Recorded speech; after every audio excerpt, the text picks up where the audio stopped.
тозаҳои Тоҷикистону ҷонро аз студияи марказии радиои Озодӣ пешниҳоди шумо мекунем. Шалои Хӯҷа ҳастам. Дар каноратон салом. Дар 15 дақиқаи барномаи имрӯз 14 июл ин мавзӯъҳоро дорем. 7 муттаҳами ҳамла ба дидбонгоҳи ишқобот дар марзи Тоҷикистону Ӯзбекистон ба солҳои гуногуни зиндон маҳкум шуданд. нархи гази моеъ дар Тоҷикистон 40% боло рафт. фурӯшандаҳои маводи сӯхт ва ронандаҳо мегӯянд гарон шудани қимат бар зарари онҳост. Дувним сум не байни 10-15 рӯза не 4-20 шуд. кор бештар ва аммо маош камтар шудааст. Дар Русия муҳоҷирони тоҷики норозӣ аз музди кор эътироз доранд.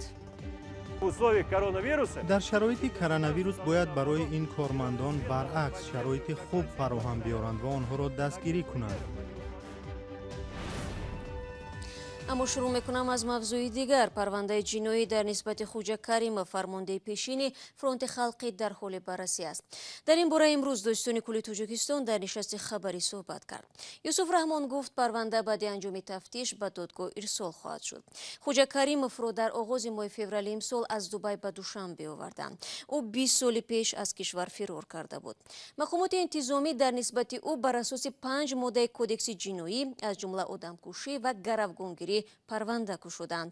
Юсуф Раҳмон дар нишасти имрӯза ба сарнавишти муттаҳамони ҳамла ба дидбонгоҳи ишқобот низ равшанӣ андохт. Сарвинозир Рӯҳолов ва Амриддин Олимов бо тафсилоти бештар. дар прокуратураи генералӣ Додситони кулли Тоҷикистон ба фарқ аз раҳбарони дигар ниҳодҳо вақти бештари ҷудошудаи нишасти хабариро барои посух гуфтан ба суолҳои хабарнигорон бахшид. ҳарчанд посухҳо бо тафсил набуданд, аммо хабарнигорон имкон доштанд ба дилхоҳ суолашон посух бипурсанд. як суоли хабарнигори радиои Озодӣ дар бораи ҳукми муттаҳамони ҳамла ба дидбонгоҳи ишқобот буд. Икром Зоирзода, сарпрокурори ҳарбӣ, зимни нишасти хабарии Додситони кул гуфт, додгоҳи олии Тоҷикистон 7 нафар аз муттаҳамони ҳамла ба ин дидбонгоҳро аз 2 то 27 сол равонаи зиндон кардааст.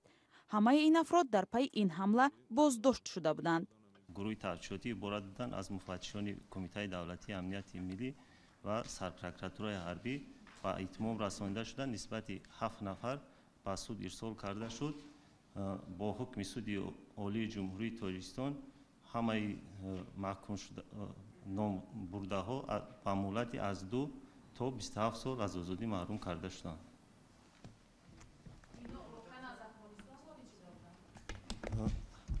ҳамаи маҳкумшудаҳо шаҳрвандони ҷумҳурии Тоҷикистон мебошанд. ҳамла ба дидбонгоҳи ишқобот дар марзи Тоҷикистону Ӯзбекистон субҳи 6 ноябри соли 2019 ба амал омада, дар он як марзбон ва як афсари пулис ва 15 ҳамлавар кушта шуданд.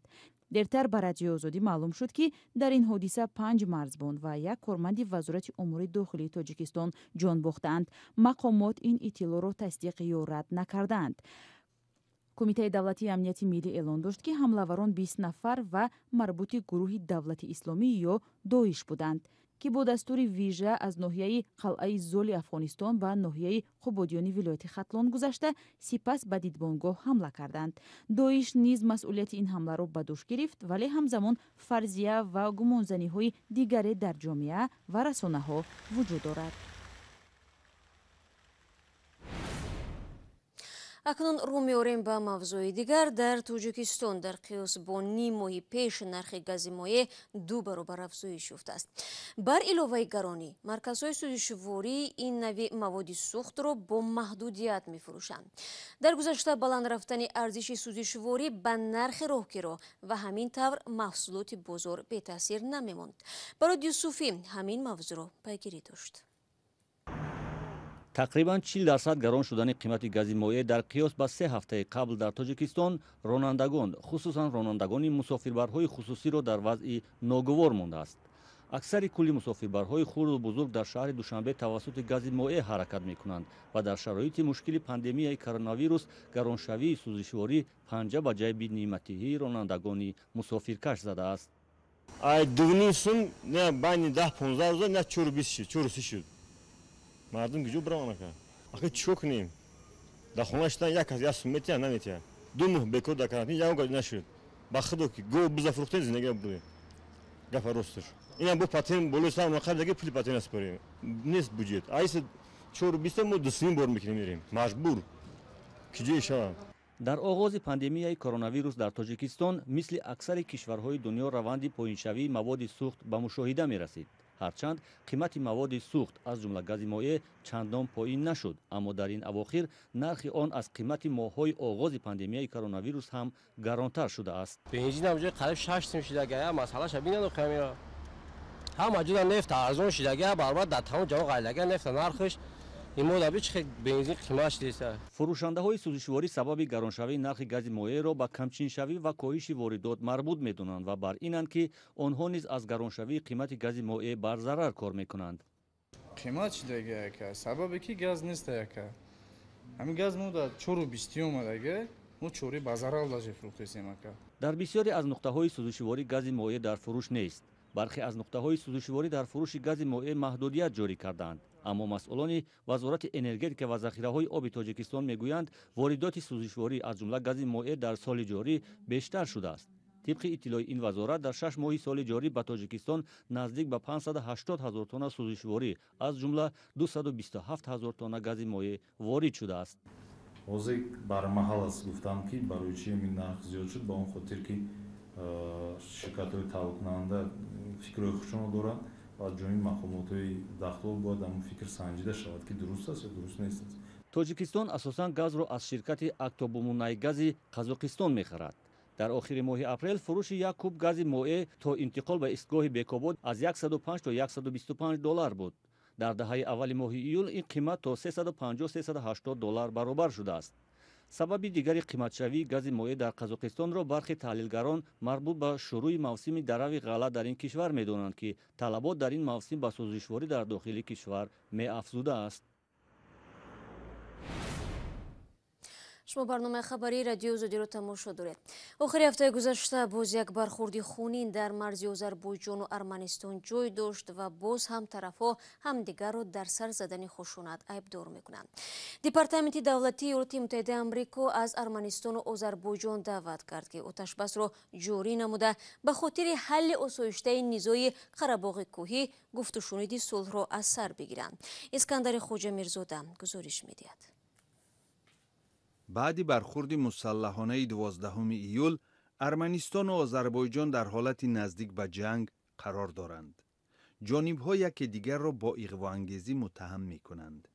ҷомеаи ҷаҳонӣ аз ду кишвари ҳамсояи Қавқози ҷанубӣ хостааст адоватро фавран хотима бахшанд.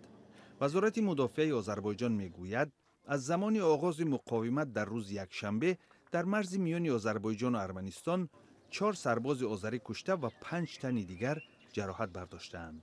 вазорати мудофиаи Арманистон иброз дошт ки дар бархӯрди мусаллаҳона 3 сарбоз ва 2 афсари полис захм бардоштаанд. тибқи гузоришҳо бархӯрд дар канори ноҳияи Товуз ба вуқӯъ пайваста ҷонибҳо аз танку туп ва хунпора истифода бурдаанд. президенти Озарбойҷон Илҳом Алиев гуфт ки масъулияти ин иғво бар дӯши раҳбарони сиёсиву низомии Арманистон аст. сарвазири Арманистон Никол Пашинян дар навбати худ таъкид кард ки ин иғво беҷавоб нахоҳад монд. ду кишвар чандин сол инҷониб барои назорати минтақаи ҷудоихоҳи Қарабоғи кӯҳӣ ҷанҷол доранд. аммо дар 2 соли ахир бархӯрдҳо ба ваҷҳи умум на дар Қарабоғи кӯҳӣ балки дар гӯшаҳои дигари марзи миёни ду кишвар ҷой доранд.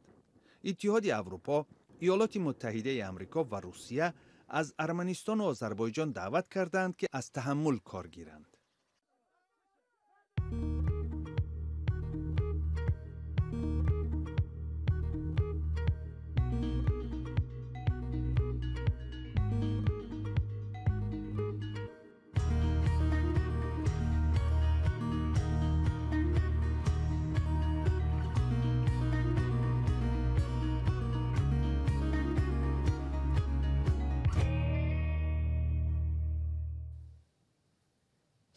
дирӯз наздики 100 муҳоҷири тоҷики корхонаи жилишники ноҳияи левобережни шаҳри Маскав корпартоӣ карданд. сабаби эътирози роҳрубони тоҷик маоши онҳост ки моҳиравон ба маротиб камтар шудааст. дар ҳоле ки маъмулан роҳрубон моҳе то 33 000 рубл ё муодили 450 доллар мегирифтанд, ин дафъа кордиҳанда барояшон 23 000 рубл додааст. муҳоҷирони тоҷик талаб доранд ки маошашон барқарор шавад, вагарна ариза навишта аз кор мераванд. тавре муҳоҷирон иддао доранд худсарона кам додани маош дар шароите ки онҳо дар давраи пандемия аз меъёр бештар кор мекунанд аз рӯи инсоф нест. вале ҳамон гуна ки ҳамкорони мо аз телевизиони настоящее время мегӯянд, кам додани ҳаққи музди кор на танҳо роҳрубон, балки дастраскунандагони маводи ғизоиро низ норозӣ гузоштааст. гузоришро хиромон бақозода тақдим мекунад. курьерҳои ширкати Delivery Club 1.5 моҳ боз маош нагирифтанд. 80% кормандони ин ширкат муҳоҷирони кишварҳои Осиёи марказӣ ҳастанд. саид, раҳбари иттифоқи касабари курьерҳои ширкати Delivery Club мегӯяд, барои аксари муҳоҷирон чунин таъхир дар пардохти маош фалокатовар аст. ин ҷаримаҳо беасос мисле ки аз ҳаво меоянду ҷамъ мешаванд. ҳамчунин масъулини ширкат таҳдид мекунанд ки агар мо барои худ кор ё фармоиш пайдо накунем, мо бояд ба кор набароем ва дар хона бимонем. ҳамчунин таҳдид мекунанд ки дастаҷамъона ҳама аз кор озод хоҳад шуд. кормандони ширкат шикоят мекунанд ки шароити кори онҳо бадтар шудааст. агар қаблан онҳо танҳо ба масофаи 3 километр ба назди мизоҷон фиристода мешуданд, акнун ин масофа 1 баробар зиёд шуда онҳоро ба роҳҳои дуртар мефиристанд. онҳо мегӯянд маош мешавад, аммо 15 рӯз гузашт. ман хеле интизор шудам, дигар нашуд ва дар ин ҷо ҷамъ омадем. ҳар рӯз ба ҳисоби миёна 600-800 рубл барои хӯроку роҳкиро ва дигар хароҷотҳо сарф мекунем. дар назди бинои ширкати Delivery Club дар баробари муҳоҷирон ҳамчунин сиёсатмадорони мухолиф ҷамъ шуданд. ҳамоҳангсози ҳаракати Лева фронт Сергей Удальцов ҳам барои ҳамраҳӣ ба кормандони кӯмакрасони ширкат дар шароити коронавирус бояд барои ин кормандон баръакс шароити хуб фароҳам биёранд ва онҳоро дастгирӣ кунанд. онҳо кори муҳими иҷтимоиро анҷом медиҳанд, вале ҳоло мебинем ки дар ин шароит ба онҳо сари вақт маош дода намешавад ва ҳуқуқи кории онҳоро нақс мекунанд. собиқ вакили думаи давлатӣ Олег Шейн бар ин бовар аст ки решаи ҳама мушкилот ба низоми қабули курьерҳо вобаста аст. ҳолате ки имрӯз курьерҳо ба он рӯбарӯ шуданд, решаи заъфи тамоми Русия аст. вақте шартномаи меҳнатӣ баста намешавад, ба корманд маош пардохт намешавад, ӯ метавонад 8 соат аз корфармо вобаста бошаду дар ниҳоят раҳбар вонамуд кунад ки ӯро бори аввал мебинад. масъулини ширкати Delivery Club мегӯянд ӯҳдадории худро пурра иҷро мекунанд ва ба гуфтаи ширкат дар пешомадани ин мушкил операторе айбдор аст ки бо онҳо шартнома дорад, вале ӯҳдадориҳои худро вайрон карда ба 300 корманди дастраскунанда маош напардохтааст. якум бори дуввум аст ки ин ширкат ба курьерҳо бидуни миёнарав бевосита маош медиҳад. мо бар ин фикрем ки ҳама кор ҳаққи заҳмат дорад. мо албатта кор ба операторро қатъ кардем. ин нақзи бандҳои шартномаи мо аст. дар ҳоли ҳозир мо бо ягон курьер кор намекунем. дар ҳоли ҳозир ҳаққимузди аксар курьер ё кормандони дастраскунандаи маводи ғизоӣ пардохт шуда, аммо на ҳамаи ин кормандон пули худро гирифтанд. ҳоло ин кормандон талош доранд барои беҳтар кардани шароити кории худ мубориза баранд.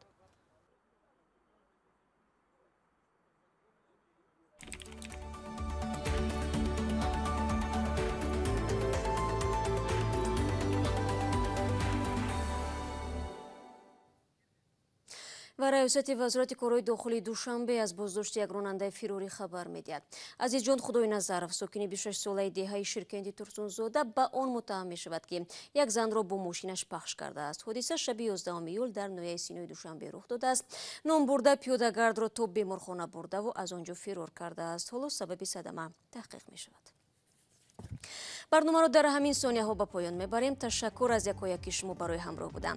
то суҳбати баъди, бинандагони азиз, метавонед зери нишони www.ozodi.org аз вебсайти радиои озодӣ истифода кунед. наворҳои ҷолиб дар озодӣ видео канали мустақими мо дар ютуб гузошта мешавад. ҳамзамон саҳифаҳои мо дар шабакаҳои иҷтимоӣ дар хидмати шумо азизон аст. ёдатон наравад, субҳи фардо ман шуморо дар навиди бомдоди бо хабарҳои тоза мунтазирам. то он дам худо нигаҳ дорад.